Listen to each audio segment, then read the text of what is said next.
ఈ 2, 4, 25 early hours between 12:05 to 12:20 ఈ ఒక ట్రైన్‌లో చైన్ స్నాచింగ్ కేసెస్ గురించి రావడం జరిగింది. రిపోర్ట్ రావడం జరిగింది. దీంట్లో భాగంగా 20494 కంటే ముందు ఈ 12863 Bengaluru to Howrah train pass అవ్వడం జరిగింది. అది అంటే స్లోగా దాంట్లో అఫెండర్స్ ఏం చేస్తారంటే బయట ఒక ఇద్దరు బయట లోపల ఒక ముగ్గురు బయట ఇద్దరు అఫెండర్స్ ఆ సిగ్నల్ పాయింట్ దగ్గర ఒక కాయిన్ కానీ లేకపోతే ఒక ఐరన్ కానీ జంక్షన్ బాక్స్ దగ్గర పెట్టేసి పెడితే ఆ సిగ్నల్ పాయింట్ దగ్గర ఆ ట్రైన్ కొద్దిగా స్లో అవుతుంది. అంటే ఆ సిగ్నల్ జంప్ అయ్యి green signal to yellow to red signal కావచ్చు.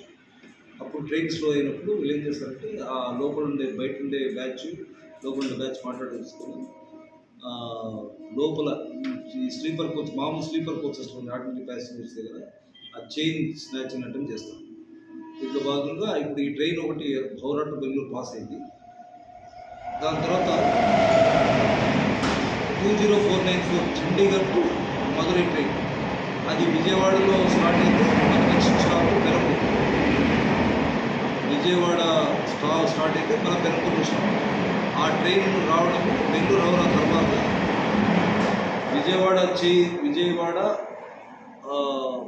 విజయవాడ టు పెరంబూర్ మధ్యలో ఈ కావలి అల్లూరు ఉలవపాడు ఆ మధ్యలో ట్రైన్ కిలోమీటర్ నెంబర్ 202 దాని దగ్గర ఆ వైర్ జంక్షన్ బాక్స్ దగ్గర వైర్ కట్ చేయడం జరిగింది అఫెండర్స్. దాంతో ఆ ట్రైన్ స్లో కావడం జరిగింది. దాంట్లో బయట లోపల ఒక 2 చైన్ స్నాచింగ్ అటెంప్ట్స్ జరిగింది. ఒక లేడీ నుంచి ఒక 10 గ్రాములు, ఇంకొక లేడీ నుంచి ఒక 20 గ్రామ్స్ అయింది. దాంతోపాటు ఇంకొక బ్యాగ్ థెఫ్ట్ అంటే బ్యాగ్ కూడా లాక్ అవ్వడం జరిగింది. దాంట్లో ఒక 4,000 రూపాయలు క్యాష్ ఉన్నట్లుగా వాళ్ళ కంప్లైంట్స్ కానీ సమాచారం. కంప్లైంట్స్ కూడా అదే ట్రైన్లో పాస్ అయిపోయారు.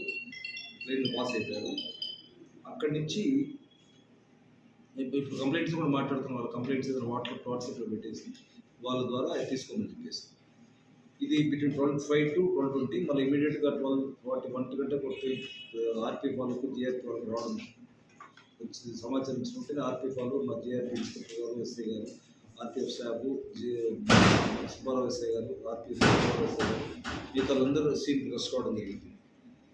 టోటల్ 2 చైన్ స్నాచింగ్ కేసెస్, ఒక బ్యాగ్ లిఫ్టింగ్ కేసు, ఆ ఒకే ఒక train number 20494 Chandigarh to Madurai ఆ ట్రైన్లో రిపోర్ట్ కావడం జరిగింది. ఇప్పుడు కంప్లైంట్స్ వాళ్ళతో మాట్లాడి ఆ రెండు కేసెస్ లేదా వాళ్ళ బ్యాగ్ లిఫ్టింగ్ కేసు ఇస్తే బ్యాగ్ లిఫ్ట్ కేసు ఇస్తే దాన్ని కూడా ఇచ్చేసి ఆ మూడింటికి కేసు రిజిస్టర్ చేయడం. కంప్లైంట్ ఇచ్చారు సార్. కంప్లైంట్ ఇప్పుడు ఇంకో మా ఎస్ఐ గారు వాళ్ళని మానిటర్ చేస్తున్నారు. టోటల్ ప్రాపర్టీ 50 గ్రామ్స్, ఒక క్యాష్లో 4,000. మూడు కేసెస్ సుమారుగా ఒక అందాజుగా 1 రూపాయల దాకా ప్రాపర్టీ.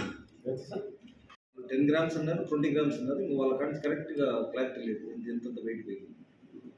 ఆ 3 కేసెస్ వస్తే దాని ప్రాబ్లం అవుతుంది. 3 కేసెస్ ఒకే ఒక ట్రైన్లో జరిగింది. ఒక ట్రైన్ అయితే ముందు పాస్ అయిపోయింది. ఇంకొక ట్రైన్లో స్లో కావడము, రెడ్ సిగ్నల్ పడడము, ఆ లోపల ఇది చేయడం, అఫెన్స్ చేయడం, ఇమీడియట్గా ప్యాసింజర్స్ వేసి అలర్ట్ అయ్యి వాళ్ళు ఇమీడియట్గా వాళ్ళు దూకేసి నుంచి పారిపోతుంది. Sir, so far any inputs after exam? ఇప్పుడు ఒంగోలు టు చీరాల టు ఒంగోలు వరకు ఒక ట్రైన్లో ఒక బీట్ జరిగింది. ఒక బీటు అది అంటే ఏ స్టేషన్ పరిధిలో వాళ్ళే చూసుకుంటారు. ఇప్పుడు ఇది విజయవాడ టు ఈ ట్రైన్ విజయవాడ టు పెరంబూరు కాబట్టి లాంగ్ ట్రైన్ కాబట్టి ఆర్పీఎఫ్ వాళ్ళు కానీ ఇది వీక్లీ స్పెషల్ ట్రైన్ కాబట్టి ఆర్పీఎఫ్ కానీ దాని జిఆర్పీ బీట్ లేదు. బట్ బెంగళూరు టు హౌరా ఎక్స్ప్రెస్లో మాత్రం బీట్ ఉంది. ప్రయాణికులకు ప్రతి ట్రైన్లో ఆల్మోస్ట్ ఆర్పీఎఫ్ బీట్ కానీ ప్లస్ జిఆర్పీ బీట్ కవర్ అవుతుంది సార్. ఈ ప్రతి అంటే ఇంపార్టెంట్ చోట్ల స్లీపర్ కోచెస్లో కానీ ఏసీ కోచెస్లో ఇట్లా పడుకున్న వాళ్ళని కానీ లేచిన వాళ్ళని కానీ లేకపోతే మధ్యలో ఎక్కడన్నా అన్అఫీషియల్గా ఉండేవాళ్ళు ట్రైన్ ఇది లేకుండా వాళ్ళని అలర్ట్ చేసుకుంటా టీటీతో మాట్లాడుతూ మా వాళ్ళు జిఆర్పీఎఫ్ ఆర్పీఎఫ్ కోఆర్డినేట్ చేసుకుంటా ఆల్మోస్ట్ అంటే ఇంపార్టెంట్ అన్ని స్టేషన్స్లో ప్యాసింజర్స్ని అలర్ట్ చేస్తున్నారు. ఈవెన్ ఈ మధ్యలో మా వాళ్ళు బెల్ రన్నర్స్ మైక్ సిస్టమ్స్ అవి కూడా తీసుకొస్తారు. ప్రతి ఒక్క constable lathi whistle bell runner చేసి ఈవెన్ సైరన్ కూడా ఇచ్చేస్తాను. భవిష్యత్తులో ఇటువంటి రిపీట్ కాకుండా ఎటువంటి భద్రతా చర్యలు తీసుకుంటున్నారు? సార్ ఈ మధ్యలో అంటే మేము డ్రోన్ టెక్నాలజీ కూడా యూజ్ చేస్తాము సార్. డ్రోన్ టెక్నాలజీలో అంటే ఈ అవుటర్ కెమెరాస్ని అవుటర్ సైడ్ ఉన్నాయి కదా, అవుటర్ ట్రైన్ అవుట్ సైడ్ స్టేషన్స్ని అలాంటి డ్రోన్ కవరేజ్ కూడా జరిగింది. స్పీడ్స్ ఇంక్రీజ్ చేస్తాం. స్పీడ్స్ ఇంక్రీజ్ చేస్తూ ప్రతి ఒక్క కానిస్టేబుల్కి వెపన్ ఇస్తూ ప్రతి ఒక్క కానిస్టేబుల్కి దాంట్లో ఈవెన్ పాస్పోర్ట్లో కూడా అవసరమైతే కాల్పులు జరపమని కూడా దాంట్లో పాస్పోర్ట్లో రాయడం జరుగుతుంది. పక్కనే జంక్షన్ బాక్స్లో ఒక హిడెన్ కెమెరా ఉంది. అంటే ఇంపార్టెంట్ పోలీస్ స్టేషన్స్ ఇటువంటి అక్కడెక్కడన్నా అఫెన్సెస్ జరిగింటాయి కదా, అక్కడ అంటే ఆర్పిఎఫ్ వాళ్ళు కానీ మా పార్టీస్తో ఒక సీక్రెట్ కెమెరాస్ పెట్టింటారు. ఆ ఒక కెమెరా కూడా ఉంది, దాంట్లో కూడా సమ్ ప్రూఫ్స్ ఉన్నాయి. అంటే అంతకంటే మీ ఇన్వెస్టిగేషన్ కదా